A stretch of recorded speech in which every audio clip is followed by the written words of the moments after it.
Aujourd'hui, dans toute une histoire, l'histoire de Céline qui buvait pendant sa grossesse. Elle a mis son bébé en danger. Vous buviez à quelle dose, si j'ose dire? 6 verres par jour. Verre de quoi? C'est pastis. Ensuite, Céline et Sandrine nous raconteront comment elles gèrent leur vie de femme au foyer. Gauthier a une voix très aiguë et quand sa sœur se met à crier avec, on se croirait dans une maison de dingue. J'ai pas de temps pour moi, j'arrive pas à faire autre chose que m'occuper des petits.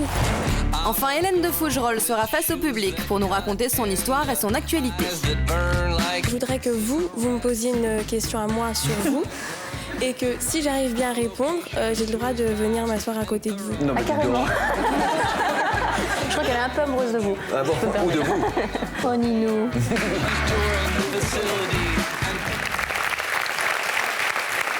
Vous appelez comment? Vous avez quel âge? 24 ans, Vous venez souvent assister à des émissions de télévision? quand j'étais petite. Et là maintenant vous êtes grande? Ouais. D'accord. Des applaudissements pour Céline. Madame, mademoiselle, monsieur, bonjour. Bienvenue dans toute une histoire aujourd'hui. L'histoire de Céline. Céline a bu pendant sa grossesse. Rappelez-vous, il y a quelques jours, Christine témoignait avec beaucoup de dignité sur ce plateau de son alcoolisme. Et si aujourd'hui je souhaite revenir sur ce sujet sensible, c'est aussi grâce à Christine. C'est parce que les femmes ont la particularité que nous, les hommes, nous ne posséderons jamais, malheureusement. Les femmes donnent la vie. Les médecins estiment que lorsqu'une femme enceinte prend un verre, son fœtus en absorbe l'équivalent de 10. Quand une femme boit pendant sa grossesse, c'est la vie de son enfant qu'elle hypothèque. C'est cette vie qu'a hypothéquée Céline. Consommer de l'alcool pendant la grossesse, c'est mettre son enfant en danger. Et un seul verre au mauvais moment peut suffire pour l'intoxiquer. En France, chaque année, 700 à 3000 bébés naissent atteints d'un syndrome d'alcoolisation fœtale.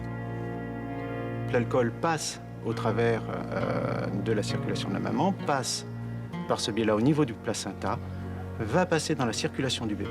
Et là, va toucher le foie. Et malheureusement, quand la maman est gaie, l'enfant, lui, il est ivre. Depuis cette année, une mention obligatoire sur les boissons alcoolisées prévient les futures mamans des risques encourus. Céline, elle, a bu plusieurs verres par jour pendant sa grossesse et sa petite fille présente des séquelles. Je me doutais très bien que l'alcool était nocif pour mon bébé. Le vice était là. J'étais plus fort que l'amour que j'avais déjà pour mon bébé. Et les conséquences sont graves. On a ce qu'on appelle le SAF, qui est le syndrome d'alcoolisation fœtale, qui se caractérise par un visage, une dysmorphie, un visage particulier. Ça s'associe à un retard de croissance intra-utérin, c'est-à-dire des enfants qui sont moins grands, et à des malformations au niveau cardiaque, rénal, osseuse, génitale éventuelle, et un retard intellectuel. Avant l'accouchement, j'avais toujours quand même une appréhension, que ce soit pendant l'échographie, ou même quand j'ai eu ma petite puce, le premier réflexe, ça a été de regarder si tout allait bien, si elle était normale, entre guillemets. Pour l'instant, physiquement, ma fille n'a pas de grosses séquelles visuelles, mais j'appréhende parce qu'elle pourrait ne pas se développer comme un autre enfant, avoir des problèmes quand même importants, de concentration, même de comportement, même dans la croissance. C'est à surveiller de très près. Donc oui, obligatoirement, je m'en veux. Car c'est mon enfant que j'aime. Regarde maman. Je vais beaucoup lui parler, ainsi qu'à mon fils, pour essayer qu'il ne refasse pas les mêmes bêtises que j'ai fait par le passé. Et vous comptez lui dire oula, eh ben. C'est rien. Bravo de venir faire face, en tout cas, de venir affronter. On va vous demander au public de vous encourager. Vous en avez besoin aujourd'hui. Qu'est-ce que vous comptez lui dire à votre fille? De ne pas hésiter, surtout en cas de problème.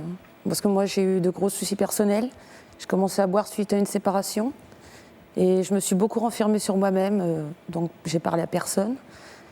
Donc, je lui conseillerais, en cas de même petit problème, de se confier à ses amis et puis à moi, bien sûr. Vous saviez que vous mettiez en danger votre enfant? Je savais que c'était grave, c'est comme la cigarette, mais les séquelles exactes, non, je ne les connaissais pas. La cigarette, on le sait, je dirais qu'on est prévenu. Sur l'alcool, c'est beaucoup moins clair. Non, on sait que c'est nocif, mais par rapport à la grossesse, non, il n'y a pas de... On n'est pas au courant exactement des graves problèmes que peuvent avoir les enfants. C'est quoi ce SAF exactement? Alors, le SAF, c'est une imprégnation liée à l'alcool par le biais de la maman. Donc ça s'appelle SAF, c'est un syndrome d'alcoolisation fétale, et ça va malheureusement entraîner chez l'enfant. Ça touche quand même à peu près 3 pour 1000 naissances en France actuellement, et on sous-évalue. Donc on va avoir des visages un peu particuliers parce que l'imprégnation est très forte. On va avoir des retards de croissance, on le sait, quand on va faire les échographies, on va y penser. Des visages un peu particuliers, c'est-à-dire? Alors, on va avoir... alors, ça touche surtout lorsque l'imprégnation en alcool a été en début de grossesse, premier trimestre. On va avoir un front bombé, un crâne qui est plus petit. On va avoir un nez qui est retroussé, des narines éversées. Ce qu'on appelle le philtrum, cette distance entre la base des narines et la lèvre supérieure un petit peu plus longue, un petit peu plus bombée. Ce fameux petit canal qu'on appelle ici l'arc de Cupidon qui va être peut-être effondré. Une lèvre du dessus fine, un menton peut-être un peu plus en arrière, des oreilles un peu plus basses, un peu plus carrées. Ouais, ça fait des transformations assez nettes quand même alors. On peut, si on prenait différents enfants, si on prend différents enfants, qu'on les mélange sur une centaine d'enfants, pour quelqu'un qui a un regard un peu particulier, enfin spécifique, orienté, on va les trouver, oui. Voilà. Vous buviez à quelle dose, si j'ose dire? 6 verres par jour. Verre de quoi? Pastis. Et pourquoi? Pour vous remonter le moral? Pour vous couper du Pour monde? oublier, voilà. Vous aviez une Je pensée buvais, pour... je dormais, et puis après, c'est un cercle vicieux. Pour calmer votre souffrance? Oui, bien sûr. Et comment vous pensiez à votre bébé à ce moment-là? On ne réfléchit pas. À quel moment de votre grossesse vous avez bu à cette quantité, vous? Au début de ma grossesse. Donc au moment où l'enfant est le plus fragile? Ouais. Le plus sensible, oui. Plus vulnérable aux transformations. Oui. Et pendant votre grossesse, vous avez quoi? Une prise de conscience? Oui, j'ai osé en parler à un médecin. Donc la démarche la plus dure à faire, je pense. Reconnaître le reconnaître problème? parce qu'on a honte, d'autant plus quand on est enceinte. Et à partir de là, j'ai été épaulée. Un médecin, votre médecin généraliste? Non, mon médecin généraliste m'en a pratiquement jamais parlé. Il le savait? Quelqu'un qui boit, ça se voit, oui. Mais il m'a jamais parlé des conséquences liées à l'alcool. Et pourquoi les médecins, quoi? Il était timide, gêné? Je crois qu'il y a un problème culturel, oui, face à qu'est-ce que je vais faire une fois que cette brave femme va me dire je suis enceinte et je bois. On a encore dans les professions médicales, mais même dans notre culture, on pense que boire un verre de temps en temps, même enceinte, c'est pas grave, alors que c'est lourd de conséquences pour le développement cérébral des bébés. C'est énorme. Il faut pas boire, c'est zéro. En quoi le cas de Céline est-il emblématique, docteur? Il est emblématique, comme elle l'a très très bien dit, parce que d'abord les femmes n'osent pas en parler, et puis on ne prend pas le temps suffisant d'essayer d'aller à la recherche de l'information. C'est plus facile d'éviter ce problème-là. Là, ce qui s'est trouvé pour Céline, c'est qu'elle a été hospitalisée pour effectivement un autre problème, qui était le risque que le bébé vienne un peu plus tôt. Et on a eu à l'alcool, ça? Ça peut être lié à l'alcool, oui. Mais il y a d'autres facteurs. Le stress, ses antécédents, son passé peuvent favoriser. Et on a eu le bonheur et la chance, quelque part, de pouvoir lui poser les questions et qu'elle ait à ce moment-là, elle aussi, envie d'en parler. Voilà, se sentir à l'aise. Voilà. Ouais. Vaincre cette culpabilité par rapport et passer au-delà. Donc vous avez essayé pendant votre grossesse de diminuer votre consommation à partir du 3e, 4e mois? Oui. Essayer de contrôler votre consommation? Vous pensiez à votre bébé? Oui, mais arrêter complètement, non. Est-ce qu'il y avait des manières, des façons de pouvoir être prévenu de ce que vous preniez comme risque? Par exemple, ce pictogramme qu'on découvre cette année sur les bouteilles d'alcool. Qu'est-ce qu'il représente? Est-ce qu'à votre avis, il est assez clair, docteur, déjà? Il est, en termes de symbole, oui, on voit bien que c'est une femme enceinte qui lève le coude. Le coude. Voilà, et que, bon, c'est interdit. C'est un peu comme sur la route, quoi. Que le bébé n'est pas sur le bon chemin. Maintenant, quelle va être son implantation sur les bouteilles, sur l'étiquette? Est-ce qu'il va être suffisamment grand? Est-ce qu'il va être visible? Est-ce que c'est les femmes qui achètent les bouteilles d'alcool? Est-ce que c'est elles qui le regardent? mais c'est déjà au moins une sensibilisation. Est-ce qu'on peut boire un verre ou deux quand on est enceinte sans prendre de risque? Alors là, je vais être clair, mais il n'y a pas plus... C'est 0. Et je veux vraiment marteler quelque chose, c'est l'alcool festif. Vous avez une soirée entre amis, vous avez un événement particulier familial, vous êtes 1, 2, 3 verres, c'est trop tard. Les risques sont les mêmes que si vous êtes dans une chronicité simple, le petit apéro tous les soirs ou le verre de vin à midi et le soir. Le risque est le même et le risque, il est au niveau du cerveau de l'enfant et pour le futur. Ces enfants-là n'auront pas de marque extérieure, donc on va passer à côté si la femme n'en parle pas. Mais il aura un comportement différent? Ah, énorme. Ouais. Hyperactif, vous disiez? Hyperactif, ce sont des enfants qui vont avoir des troubles d'acquisition du langage. Le calcul va être quelque chose va les torturer, ça va être très difficile, très très difficile. Quelle est la leçon de votre histoire et qu'est-ce que vous êtes venu dire aux femmes aujourd'hui? Eh ben, je vais leur dire surtout d'aller vers les médecins, que les médecins ne sont pas là pour nous juger, mais pour nous aider. C'est tout. Pas hésiter Est-ce que les médecins sont armés pour comprendre ça? Pas tous, parce que ça nous renvoie à notre histoire personnelle vis-à-vis de l'alcool. Donc non, il y a beaucoup de travail à faire pour les informer. Et puis s'ils ne savent pas répondre, qu'ils aient l'honnêteté, le courage de dire « je ne sais pas, mais je peux vous envoyer voir quelqu'un d'autre ». Ça, je crois que c'est très important. Oui. Est-ce que votre fille était en besoin d'alcool à la naissance, comme on l'entend parfois? Oui, il y a eu un phénomène de sevrage chez la... Comment on sèvre un enfant qui vient de naître? Alors, par rapport à l'alcool, on est assez démunis. Ce sont des enfants qui vont être ou bien totalement hypotoniques, très, très, très mous, parce qu'on peut avoir associé des manques de sucre à la naissance liés à cette imprégnation, ou bien des enfants qui vont être vraiment hyper excitables, le moindre bruit, des enfants qui vont bouger tout le temps, qui vont trémuler, donc trembler. Et à ce moment-là, on va employer des produits qui vont les endormir, tout simplement. Voilà. Mais on ne leur donne pas d'alcool. Oui, non. Contrairement aux idées reçues. Non, surtout pas. Est-ce que vous pensez que Céline est tirée d'affaire? C'est à elle qu'il faut demander. J'espère. Pour l'instant, depuis le mois de janvier, j'ai pas bu une goutte d'alcool. J'ai quand même un traitement, des médicaments à prendre. Vous arrivez à vous amuser dans la vie? À m'amuser? Oui. Je m'amuse même mieux maintenant. Ouais. Vous avez un amoureux? Oui. En tout cas, depuis votre accouchement, vous avez complètement cessé de boire pour mieux élever votre fille. Je trouve ça très courageux de venir témoigner des risques que vous avez fait encourir à votre enfant. C'est un grand acte de courage. J'ose espérer que votre témoignage permettra à d'autres futures mamans de pouvoir se sortir, ce que vous êtes venu nous dire aussi aujourd'hui, des griffes de l'alcool, en particulier pendant la grossesse. Et pour toutes celles qui seraient tentées de boire occasionnellement pendant leur grossesse, le message est clair, c'est 0 verre. Pour 0 risque. On continue la discussion dans un instant, juste après une bande-annonce pour ce qui vous attend dans la suite de cette émission. Tout de suite, dans toute une histoire, la confrontation entre Céline et Sandrine. Toutes les deux femmes au foyer, c'est le bonheur pour l'une, le ras-le-bol pour l'autre. Ça fait 1 an que je suis traitée pour dépression et je suis dépressive. Je crois qu'il faut se donner les moyens d'être à la fois une femme et une maman. Et pour être une femme, il faut se consacrer un petit peu de temps pour soi. Puis Hélène de Fougerolles sera face au public pour nous raconter son histoire et son actualité. C'est Corin, une chose longue et molle. C'était un cochon, il fut un temps, et je devais avoir 5 ans, et voilà, il a plus de nez, il a plus d'oreilles, j'ai dû les dévorer.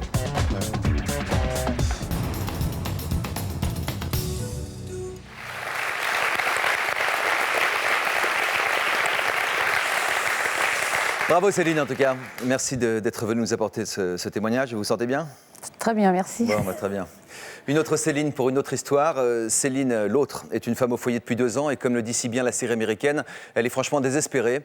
Comme Céline, 3 millions de femmes sont des FAF, entendez donc femmes au foyer. Et si certaines adorent s'occuper de leurs enfants et de leur intérieur, d'autres rêvent d'une vie à l'extérieur. Voici l'histoire de cette autre Céline. À la naissance de mon 2e enfant, donc il y a presque 2 ans, j'ai décidé de rester à la maison, de prendre un congé parental. Parce que j'estime que quand on peut le faire, il est mieux de rester à la maison pour élever ses enfants. C'est un plus pour eux. plutôt que partir travailler et leur imposer notre rythme. C'est un mode que nous avons choisi. Dans un couple, on sacrifie, on va dire qu'on sacrifie une carrière. Donc on a sacrifié la sienne au profit de la mienne.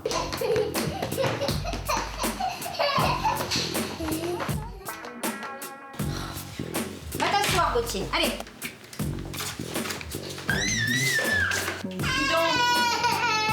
Tu veux une fessée, Gauthier? Non. Je pensais que ce serait facile. Maintenant, après l'avoir vécu, je dirais que c'est beaucoup moins facile, beaucoup moins idyllique et je déchante un petit peu dans le sens où mes enfants sont constamment après moi, à me demander de jouer ou de dessiner ou de faire de la pâte à modeler ou venir me faire un câlin, ou ils s'accrochent à mes jambes. Oui, toi aussi on fait un câlin. C'est pas possible. Qu'est-ce que je vais faire moi si vous me faites ça toute la journée, tout le temps? Je peux rien faire avec vous comme ça. Mais non. Eh ben non. Je sais qu'elle rencontre des problèmes, les enfants sont terribles, les enfants sont pénibles. Mais bon, c'est un métier, quoi. C'est un métier. Non, là, la chambre. Camille, j'ai pas envie de rigoler. Dépêche-toi. Je suis la maman qui se fâche, qui gronde, qui surveille, qui crie, qui est pas gentille, comme dirait ma fille. Non. Bref, je suis une maman dans toute sa splendeur. Être femme au foyer, ce n'est pas uniquement élever ses enfants, c'est aussi s'occuper des tâches ménagères. Et là encore, Céline est dépassée. J'ai un retard pas possible de mon passage. On a emménagé il y a quelques mois et j'ai toujours plein de cartons à la maison. Des petites choses toutes simples que toute femme fait naturellement chez elle. Moi, je mets un temps infini à le faire.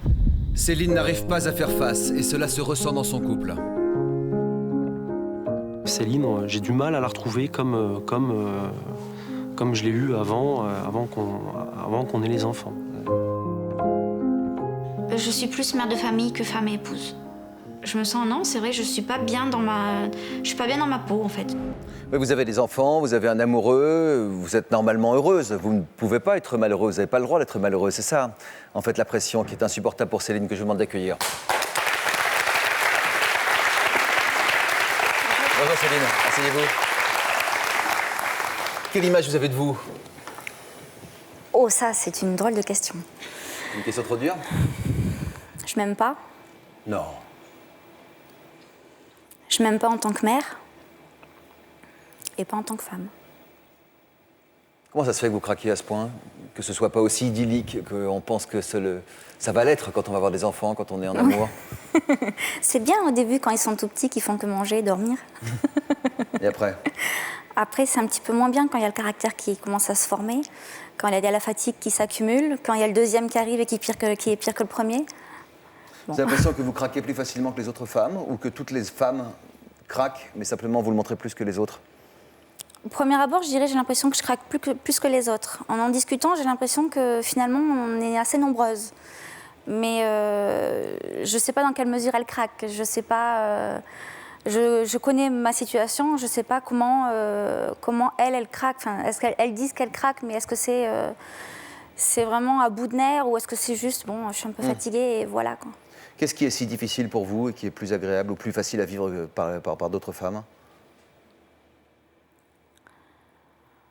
Je dirais que le fait que j'ai pas de temps pour moi, que j'arrive pas à faire autre chose que m'occuper des petits vous avez vu dans le reportage, Gauthier a une voix très, très aiguë. Alors, très aiguë. Très. À un point, j'ai jamais entendu ça. Et quand sa sœur se met à crier avec, on se croirait dans une maison de dingue. Comment vous faites pour prendre sur vous? Je prends pas. Alors? je prends pas. J'essaye de faire abstraction et à un moment donné où j'y arrive plus, donc c'est punition, c'est chacun dans sa chambre. Gauthier ne comprend pas, donc il revient en pleurant encore pire. Donc là, vous vous sentez agressive, vous avez une mauvaise image de vous? Voilà. Là, c'est le cercle vicieux parce qu'ils me sentent énervée, donc ils sont énervés, donc ils viennent m'énerver et donc on s'énerve tous ensemble. C'est bien raconté, ça casse le moral. Vous vous sentez dépressive aujourd'hui? Oui, je suis dépressive. Ça fait 1 an que je suis traitée pour dépression et je suis dépressive. Vous arrivez à donner des images d'amour à vos enfants? Oui. Oui, parce que c'est important. Donc, dans les moments d'énervement ou de grosse fatigue, je sais que je j'ai des gros soupirs, ou alors je vais peut-être pas répondre aux marques d'amour de ma fille quand elle me dit « Maman, je t'aime je t'aime gros comme un camion ». Bon, là, je vais rien dire et de peur de lui dire quelque chose que je regretterais parce que ça serait pas vrai. Mais par contre, quand je me sens plus calme et quand elle vient vers moi, je lui fais des gros câlins et je lui dis que je l'aime, bien sûr, et à mon fils aussi. Quand parfois je sais que j'ai été un peu trop dans l'excès, je vais leur dire que je suis désolée, que... Ils vous sentent tendu comme sur cette image, vos enfants, vous pensez? Parce que là, vous avez l'air limite exaspéré, quoi. Je pense qu'ils le sentent, oui. Je pense qu'ils... Certainement inconsciemment, mais ils en jouent peut-être. Bon, peut-être pas Gauthier parce qu'il est encore petit, mais Camille, je la soupçonne de sentir quand je suis à bout. Il y a des gestes qui vous échappent? Oui, ça m'arrive. Ça va être... si Camille est devant moi et qu'elle se traîne et qu'elle rigole pour rien et qu'elle fait la bébête, alors qu'on est pressé comme tout le temps, je vais peut-être pouvoir la pousser un peu pour avancer un peu plus vite. Ou si elle est devant mon passage, bon, je pousse-toi un petit peu, bon, ça... Et les fessées qui se perdent? Il y en a. Les fessées qui se trouvent? Et qui se trouvent. Qu'est-ce que vous voulez changer aujourd'hui? J'aimerais réussir à être plus calme, à moins Vous avez l'air très calme quand on vous voit comme ça. Très, mais j'ai pas mes enfants à fond. À fond, puis j'ai pas les petits qui sont à côté de moi en train d'essayer de me grimper dessus, en train de l'un grimper sur l'autre parce qu'il y en a toujours un qui est plus haut, ou Gauthier qui court partout et qui crie à n'en plus pouvoir, et Camille qui embête son frère, et enfin bref. Ouais. Vous aimeriez que votre compagnon vous aide plus, vous comprenne mieux? Il m'aide. Je peux pas dire j'aimerais qu'il m'aide plus parce qu'il m'aide, heureusement d'ailleurs. Comment il pourrait vous aider plus? Ou mieux? En me donnant la clé, en me disant pourquoi ils sont bien avec lui et moins bien avec moi. Ou en m'apprenant à rester calme. Il est... Ah oui, il est. Militaire, donc pas très souvent à la maison? Pas trop. Vous passez beaucoup de journées seul avec vos enfants? Il n'a pas d'horaire vraiment fixe, donc il peut rentrer à 19h le soir, aller travailler le week-end, et ça, on va le savoir le lundi pour le samedi, et encore dans le meilleur des cas. Et il m'est même arrivé d'apprendre un lundi que le vendredi, il partait pour 4 mois en Côte d'Ivoire.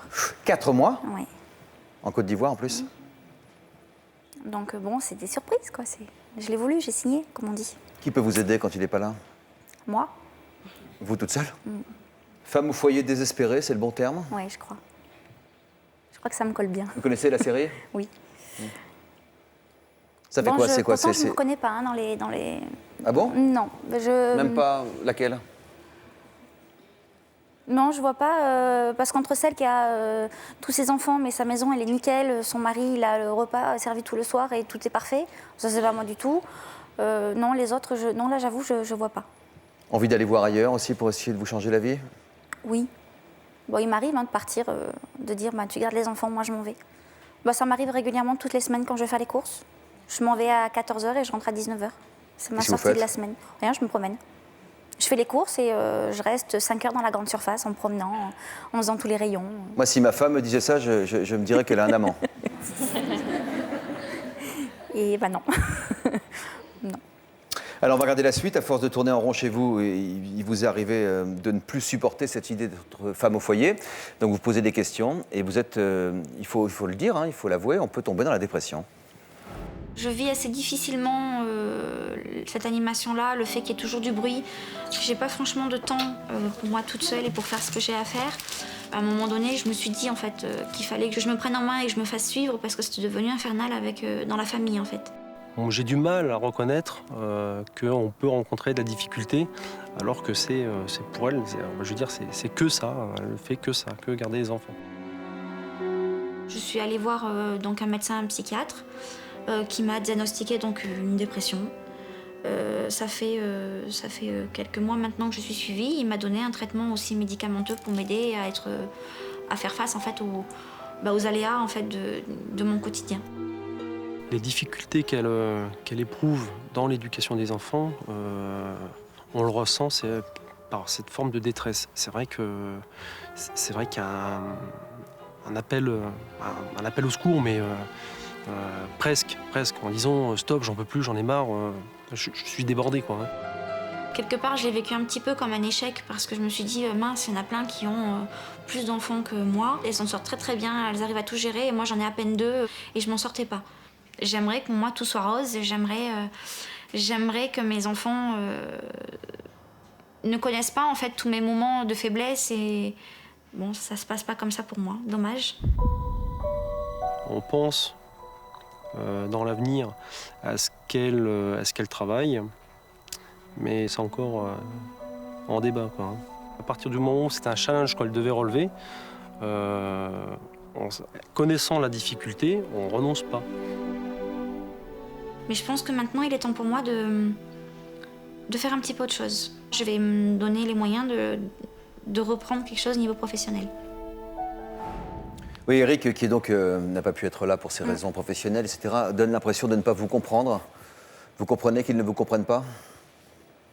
Je dirais pas qu'il ne me comprend pas. Je pense qu'il comprend, je pense qu'il voit, mais qu'il n'admet pas. Enfin, qu'est-ce qu'il n'admet pas? Quand on a décidé que j'arrêtais de travailler pour garder les enfants, on l'a décidé. Je veux dire, ça s'est pas fait, on n'a pas eu le couteau sous la gorge. On a choisi, j'ai dit ok, je travaille pas, c'est ta carrière, moi je garde les enfants. Et maintenant, le fait que je dise j'en peux plus, j'en ai marre, ras-le-bol. Vous voulez changer d'avis, reprendre une occupation? C'est comme si en fait j'abandonnais, c'est comme si on abandonne son travail quelque part. Donc c'est facile de prendre et de jeter après. Bon, je me suis engagée et je pense que c'est plutôt ça en fait. Céline est psychologue. Peut-être que vous pouvez nous en dire plus sur les difficultés que comprend Céline, que rencontre Céline sans même les comprendre. Bah déjà à la base, la relation... Troisième Céline de l'émission, attention, c'est un concours aujourd'hui. Déjà, l'enfant va se construire à la base quand même sur l'image de ses parents et les relations, même sans difficulté, sont complexes.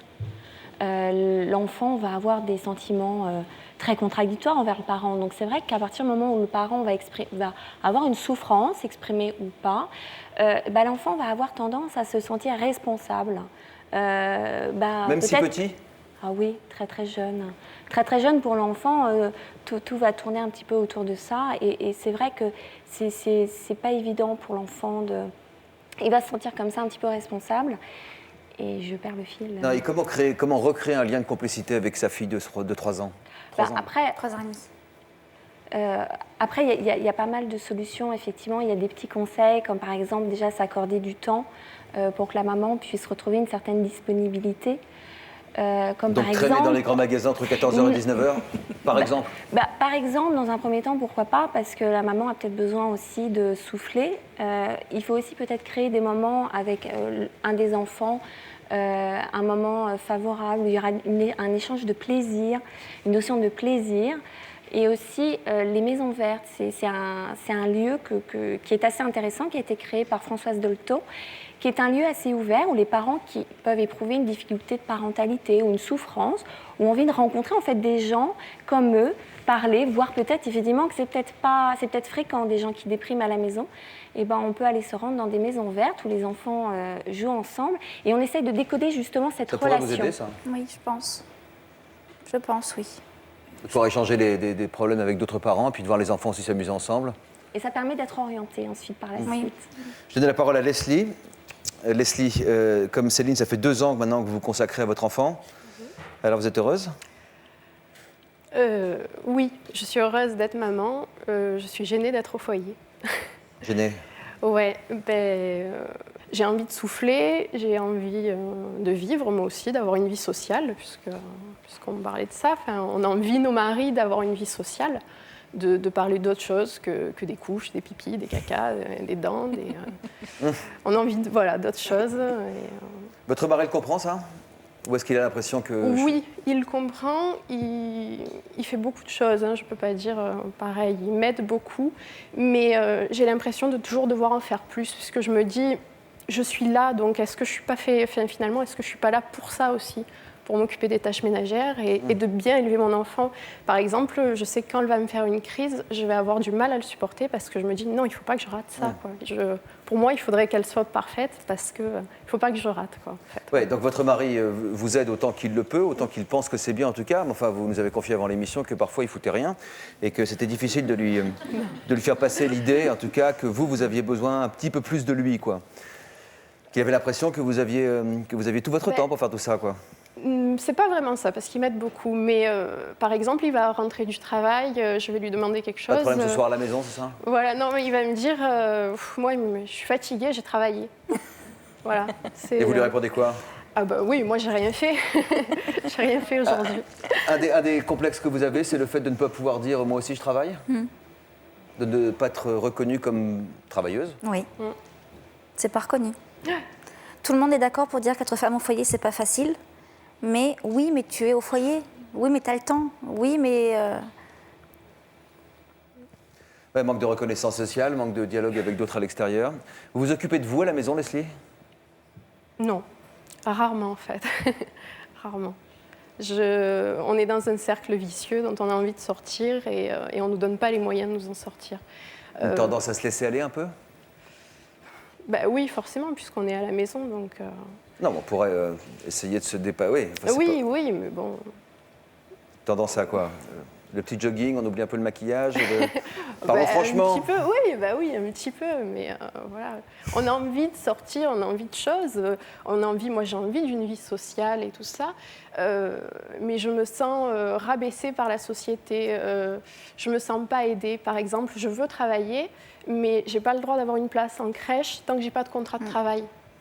Donc le jour où j'aurai un contrat de travail, j'aurai pas de place en crèche, j'aurai pas de quoi faire garder mon enfant.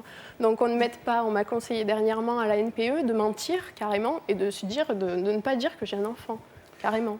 Qu'est-ce qu'il vous faudrait pour que vous repreniez un peu que vous dominiez à nouveau votre vie, à savoir que vous preniez du plaisir pour vous occuper de vous, vous habiller, aller vers les autres, avoir une vie sociale, avoir le sentiment d'être reconnu?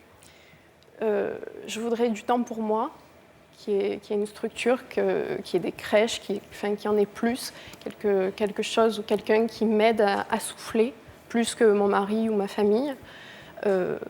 Et voilà, puis un travail, parce que je pense que... Vous avez déjà un travail? Oui, mais je veux dire, moi je passe toute la journée avec ma fille. À la fin de la journée, des fois je vais la gonfler. Son père, elle ne le voit pas de la journée, elle va être ravie de le voir. En plus, c'est un peu dur, ça. Hein. C'est tout, c'est bon. Ouais. Voilà. Tout le monde a vécu ça. Il y en a qui ont le bon rôle. Oui. C'est ça. Alors, comment ça se fait que d'autres se débrouillent très bien? C'est pas une question de volonté, c'est pas une question de caractère, peut-être une question de prédisposition ou de couple ou de famille. En tout cas, contrairement à Céline et Leslie, Sandrine adore être mère au foyer. Elle a arrêté de travailler il y a 3 ans et demi, travailler à l'extérieur de la maison, je veux dire, et depuis, elle n'espère qu'une seule chose, que cela dure le plus longtemps possible. Une curiosité pour nos invités. J'ai 3 enfants, une petite fille de 5 ans qui s'appelle Camille, j'ai des jumeaux qui ont 3 ans. J'ai décidé après la naissance de mes jumeaux de m'arrêter de travailler. C'était vraiment un choix, d'abord parce que je voulais les voir grandir, et puis ensuite parce que je trouve que c'est des moments qu'on ne pourra jamais rattraper. Et en fait, je l'ai fabriqué toute seule. J'ai fait un cœur, j'ai mis une ficelle et ce sera pour toi. Ah, c'était très gentil, Malou. Être femme au foyer, c'est un vrai travail. Je m'occupe tous les jours de mes enfants, c'est-à-dire que je leur propose une alimentation équilibrée. On mange dans 6 minutes. Ils sont trop bons, maman. Elle fait bien la cuisine. Et en plus, elle nous demande de l'aider pour faire des gâteaux. Je m'occupe d'eux, je leur raconte des histoires, je joue avec eux, je suis 100% là. Épanouie, Sandrine est femme au foyer depuis maintenant 3 ans et demi.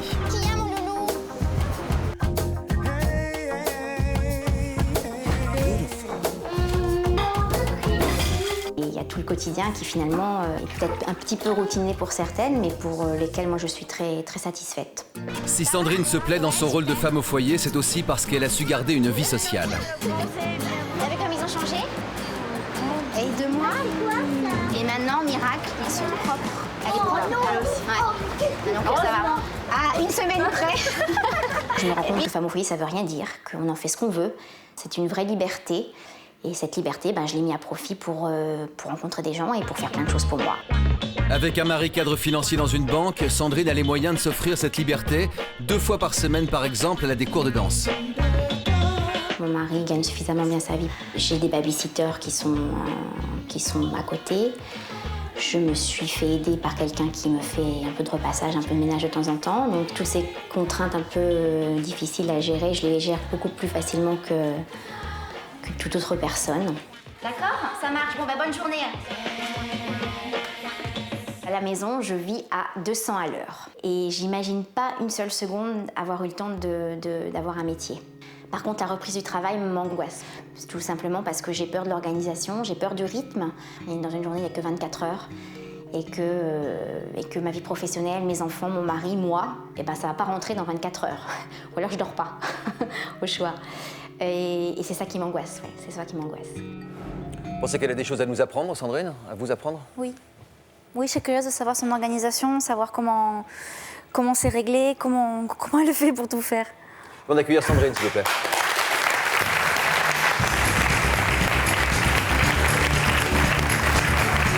Quelle énergie? Bonjour. Bonjour, mais c'est vrai que vous débordez d'énergie.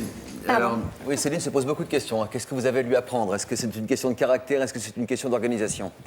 Je crois que c'est avant tout une question d'organisation. Je crois qu'il faut se donner les moyens d'être à la fois une femme et une maman. Et pour être une femme, eh ben, il faut se consacrer un petit peu de temps pour soi. Et pour se consacrer du temps pour soi, eh ben, il faut se prendre une babysitter. Il faut essayer d'emmener les enfants éventuellement chez la mamie. Et puis aller boire un café avec une amie sans les enfants. Alors, ce que disait Céline, c'est que ses parents et ses beaux-parents sont très loin d'elle, à plus de 2 heures de route. Son mari n'est pas souvent là. Donc, comment faire pour compenser? Peut-être trouver des amis ou des connaissances dans l'environnement. Je ne sais pas, je ne connais pas la vie de Céline, mais je ne sais pas. Moi, je me suis organisée. En tout cas, j'ai fait que j'ai eu la chance d'avoir des jumeaux. Et en fait, dans la mairie où j'habite, en fait, les jumeaux sont prioritaires en garderie. Donc même en tant que femme au foyer, j'avais le droit à une journée par semaine que j'ai donc mis à profit pour faire des choses pour moi. Voilà, exactement. Qu'est-ce que vous en faites de cette journée? Du sport, pas mal. Je vais voir mes copines, je fais du shopping, j'en profite. Je suis surtout pas chez moi en tout cas. Je fais surtout pas de tâches ménagères. Ah, c'est un jour off? Voilà, exactement. C'est un jour de semaine? C'est un jour de semaine. Céline, vous avez des amis? Des occupations par ailleurs? J'ai des amis, mais qui sont éparpillés du fait de mes divers déménagements. Des occupations, j'en ai plus. Ça fait 1 an qu'on est dans le sud. Avant, on a passé une année sur Bourges. Et là, j'avais réussi à me trouver des occupations parce qu'il y avait une halte garderie et je pouvais mettre ma fille à garder. Mais dans le sud, c'est tellement mal fait qu'il n'y a rien. Quand on est à la maison, qu'on n'a pas d'emploi à l'extérieur, on est prioritaire pour rien. Et à part apparemment des jumeaux, ça c'est vrai. Les triplés, mais moi je sais que là où j'habite, du fait que je travaille pas, je suis pas prioritaire. On me dit oui, mais s'il y a de la place, donc il faut pas rêver, dans les crèches il n'y a pas de place. Quels sont les conseils que vous pouvez donner à Céline et à Leslie? De se reprendre en main. Je pense que c'est important. Je pense qu'il ne faut pas oublier qu'on est d'abord des femmes et qu'on a eu une vie avant d'avoir eu des enfants et que c'est important de... Vous allez directement, vous, hein? Oui. Moi, j'adore mes enfants. Vous avez bien vu, je suis 100% pour mes enfants. Mais j'ai aussi un mari et je suis quelqu'un d'active et j'ai besoin de ça pour être épanouie. Mais Céline est en dépression. Vous savez que quand on est en dépression et qu'on nous dit de se reprendre en main, c'est exactement ce qu'on ne peut pas faire. Le cas de Leslie, je ne sais pas si vous vous sentez dépressive? Non. Vous sentez quoi? Sur la tangente? Non, enfin, juste je voudrais apporter une précision. Je pense que quand on a... Les moyens financiers aident, voilà. Je veux dire, je serais forcément plus épanouie. Je veux dire, aujourd'hui, je ne touche rien. Je ne suis pas rémunérée par les ACDIC, je n'ai pas d'aide, j'ai rien. On a la paye de mon mari qui est minime, qui est la paye malheureusement de tout le monde. On est considéré encore trop riche comme pour avoir des aides. Je veux dire, je pourrais me donner les moyens, mais il faut m'aider. Je veux bien la faire garder, mais il faut payer quelqu'un pour la faire garder. Je veux bien sortir, mais pour sortir, il me faut quelqu'un pour m'aider à payer mes sorties. Oui, ça, ou vous la voulez bien garde de travailler mon enfant, pour financer cette garde, mais comment faire?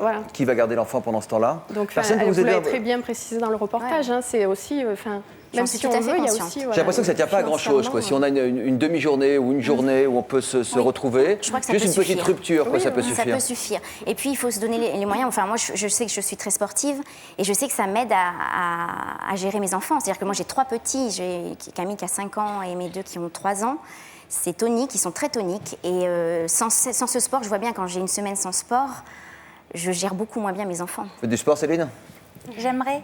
Il faut venir avec moi faire le marathon la prochaine fois. Pas de souci, vous me trouvez une nounou pour Gauthier.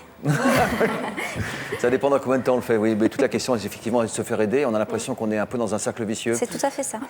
Laissez un peu de temps aux mamans. Quand on a des occupations, un peu de temps libre, on peut réussir à se retrouver soi-même avant de pouvoir retrouver les autres. Et c'est beaucoup plus simple comme ça. Dans la suite de cette émission, on retrouve une femme libre. On accueillera face au public Hélène de Fougerolles. À tout de suite. Vous perdez le contrôle de votre enfant. Vous avez ou avez eu une histoire d'amour au travail. Vous n'avez pas de relation sexuelle et ça ne vous manque pas. Pour nous raconter votre histoire, contactez-nous au 01 53 84 30 08 ou connectez-vous sur le site de l'émission.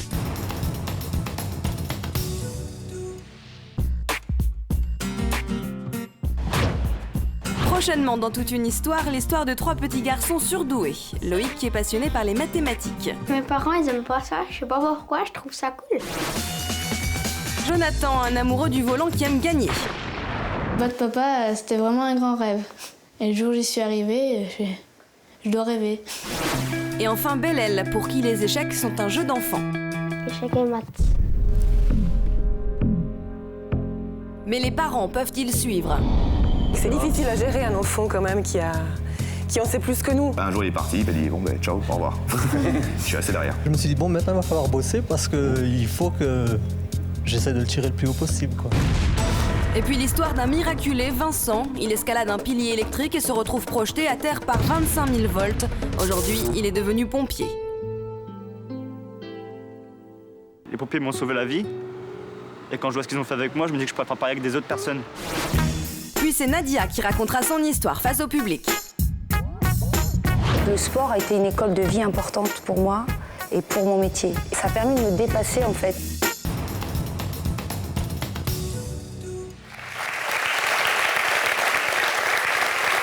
C'est l'un des grands événements de la rentrée fiction de France 2. La fameuse Pompadour, cette femme étrange et irrésistible qui fut la maîtresse de Louis XV, mais aussi une femme d'influence auprès du roi. Ça fait penser un petit peu à la politique aujourd'hui, sur sa politique, sur ses grandes décisions. Une femme étonnante, interprétée, si j'ose dire, par une de nos favorites, Hélène de Fougerolles, s'il vous plaît.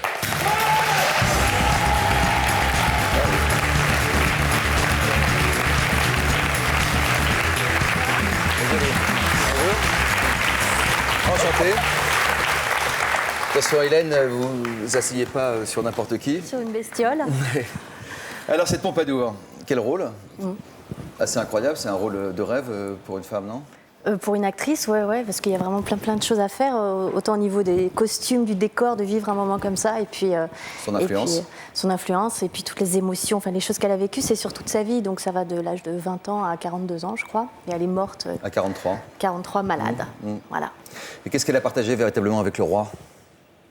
Beaucoup de choses très privées, dont je ne parlerai pas sur ce plateau. Mais non, elle a surtout dirigé Enfin, elle s'est occupée de la cour pendant 20 ans. Elle a réussi à être sa maîtresse pendant 20 ans et à faire en sorte qu'il la trompe. Mais c'est elle qui choisissait les petites pour être sûre d'avoir... C'est possible dans la vie, ça? Alors moi, ça marche très bien en ce moment. C'est-à-dire ? Non, mais j'en sais rien. Apparemment, à l'époque, elles avaient assez de... Elle était prête à accepter autant voilà, faire des concessions pour essayer de garder... Je pense que c'est le pouvoir qui l'intéressait plus. Peut-être aussi son amoureux, mais le pouvoir à cette époque, apparemment, était très important. Son amoureux Louis XV. Voilà, vous pensez qu'il y a eu beaucoup d'amour? Vincent Pérez, oui. Dans le film, on a mis beaucoup d'amour. J'imagine aussi que... On n'est pas sûr de ça. Hein. On ne sait pas exactement. Si, c'est quand même... C'était le roi, c'est quelque chose de très... C'est un symbole, c'est quand même Dieu qui l'a choisi. Donc, à mon avis, au-delà de l'amour, c'est une espèce d'admiration. Moi, en le jouant, j'étais fascinée par cette image, d'être aussi... d'accepter autant de choses, de ce roi, de cette espèce d'amour incroyable et inconditionnel. Qui a duré donc pendant une bonne vingtaine d'années, ce qui était énorme à l'époque. On est en plein siècle des Lumières, au XVIIIe siècle. Vous avez accepté, Hélène, de répondre aux questions sans filet, sans filtre de nos spectateurs et spectatrices. Vous avez le trac, j'espère. Bah oui, je suis très angoissée. Alors, pour vous mettre à l'aise, je vais vous demander de nous parler de ce petit objet personnel que vous nous avez apporté pour mieux faire connaissance avec vous-même. Qui sont mes fesses. Voilà.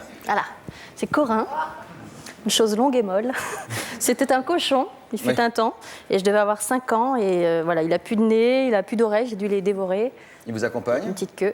Non, et c'est bizarre, j'ai déménagé 12 fois en 20 ans avec ma maman, et lui est resté. C'est le seul que j'ai réussi à garder de tous mes souvenirs d'enfance. Donc c'est bête, j'ai pas un amour. Moi, c'est un lapin, moi.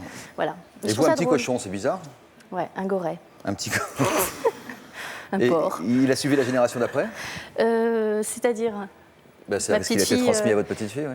La pauvre, si je lui offre ça, elle va me faire un procès. Qu'est-ce que ça représente pour vous, une petite chose comme ça? C'est bête, mais je me vois quand j'avais 6 ans. Enfin, voilà, j'ai pas beaucoup de souvenirs d'enfance, ni de lieux, ni d'objets, ni de... Et voilà, ça me rattache à ce que j'ai été. Ouais. Pas grand-chose apparemment. On peut le... si, si. Allez, on passe aux questions de nos spectateurs et nos spectatrices. Sans filtre, on va commencer avec Nathalie. Bonjour Nathalie, vous venez d'où? Vous avez quel âge? Alors, bonjour Hélène, bonjour Jean-Luc. Bonjour Nathalie. Je viens d'Angers, j'ai 36 ans. Je voulais poser une toute première question à Hélène. Vous avez tourné avec Leonardo DiCaprio dans le film La plage. Est-ce différent de tourner avec des Américains? Alors en fait, l'équipe était anglaise, mais il n'y avait que Leonardo qui était américain et la production était un peu... La différence, c'est qu'il y a beaucoup plus d'argent qu'en France. Voilà, donc il y a beaucoup plus de moyens, il y a une équipe beaucoup plus grande. Mais j'avais un tout petit truc, donc j'étais pas très stressée. Quel souvenir vous gardez de votre rencontre avec Leonardo DiCaprio? C'était l'époque où il venait de faire Titanic, donc c'était quand même un grand mythe. Moi, j'ai pas... Voilà, je le regardais de loin, j'avais pas de scène forcément avec lui. Il se protégeait? Tranquillement, c'est-à-dire très intelligemment. C'est-à-dire qu'il il n'est pas devenu, à part avec Guillaume, Canet, pardon. Il n'est pas devenu le mec avec qui on lui tape dans le dos en disant ça va toi ce matin. Mais en même temps, très accessible, très gentil, garçon très bien. C'était le sens de votre question? Oui, merci beaucoup. Ben, on vous en prie, de rien. Lisa. Qui a quel âge, Lisa? 15 ans. Je viens de Sucy. Donc la question... Ambry. Sucy-en-Brie. Forcément. Donc la question que je voudrais poser à Hélène, c'est est-ce que vous envisagez une carrière au théâtre? Alors on m'a proposé du théâtre. J'ai un petit souci, c'est que j'ai pas du tout la culture du théâtre. J'y suis allée pas très souvent et je me suis ennuyée. Beaucoup? Oui, voilà. Donc c'est un peu le problème. J'ai une proposition qui m'intéresse parce que c'est avec un ami que j'ai rencontré en fait quand j'avais 16 ans, quand on était dans des cours de théâtre ensemble, qui s'appelait Vera Greg et qui veut monter une pièce. Et voilà, et je crois qu'avec lui je pourrais le suivre et c'est prévu pour janvier, mais rien n'est fait. Votre deuxième question, perso, Lisa? En fait, moi, c'était une question un peu particulière parce que je voudrais que vous me posiez une question à moi sur vous. Et que si j'arrive bien à répondre, j'ai le droit de venir m'asseoir à côté de vous. Non, mais carrément. Je crois qu'elle est un peu amoureuse de vous. Ah bon, ou de vous? Je sais pas. Donc, une question me concernant? Oui. Pas trop compliqué. Ah bah, ça se mérite. Je suis née où? À Vannes, Wow. en Bretagne. À Vannes, C'est dans facile. l'ambiance? Bonne réponse, René.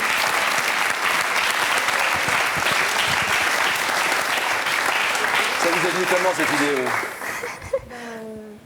En fait, c'est ma maman qui m'a donné l'idée. Ouais. Vous avez vu les films de Cédric Capiche avec Hélène de Fougerolles. Qu'est-ce que vous avez apprécié dans ces films qui sont presque votre génération, en fait? Je les apprécie parce que je les trouve assez originaux, assez frais. Voilà, puis surtout parce qu'il y a Hélène dans les films. Bah, Voilà. je suis dedans, forcément. Ça change tout. Non, elle va dire autre chose que ça. Vous l'aimez Si. bien? Oui, je l'adore. En quoi elle vous touche? C'est un tout, c'est sa personnalité, c'est son naturel, tout. Ça se travaille, le naturel, Hélène, ou est-ce que c'est quelque chose C'est un de boulot véritablement naturel? Non, je sais pas. Je sais pas. j'en sais Devenir rien. soi-même. C'est De compliqué? rester soi-même, c'est Oui. ça le plus compliqué, ouais. Rester ou devenir? Le rester. Rester. Ouais, mais ça va quand on est bien entouré, puis on fait quelques bides, on a rarement la grosse tête. Vous avez l'air liquéfiée, Lisa, là. Vous sentez comment? Un peu angoissée, parce que pour moi c'était très important de la rencontrer, donc... Faites-lui un petit bisou, alors. Oh, Ninou. Allez, vous asseyez. Encore vous en mettez plus longtemps.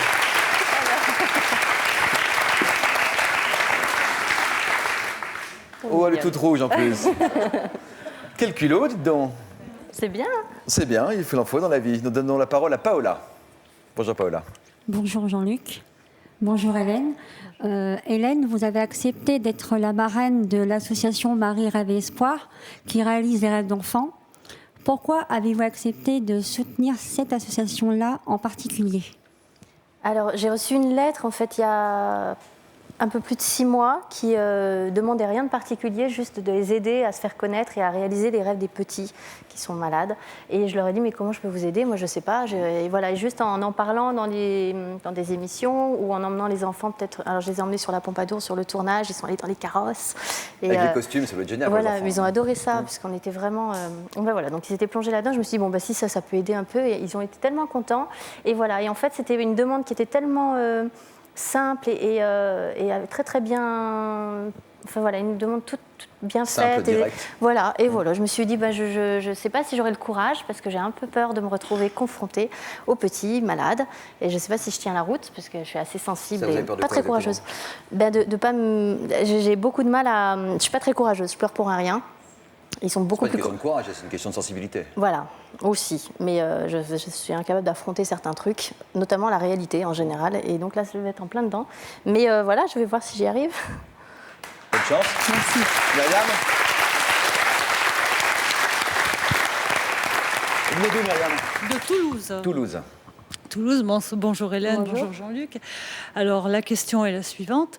Votre métier de comédienne implique de vous adapter à différents rôles et j'aimerais savoir si cette manière d'intégrer différents personnages vous permet, vous aide au quotidien ou vous sert au quotidien. Dans votre vie de tous les jours? Non. Voilà, tout à fait. Vous voulez dire pour la manipulation? Oui. C'est assez... Oui, finalement, j'arrive assez à obtenir tout ce que je veux, si c'est un peu dans ce sens-là, où c'est une façon d'être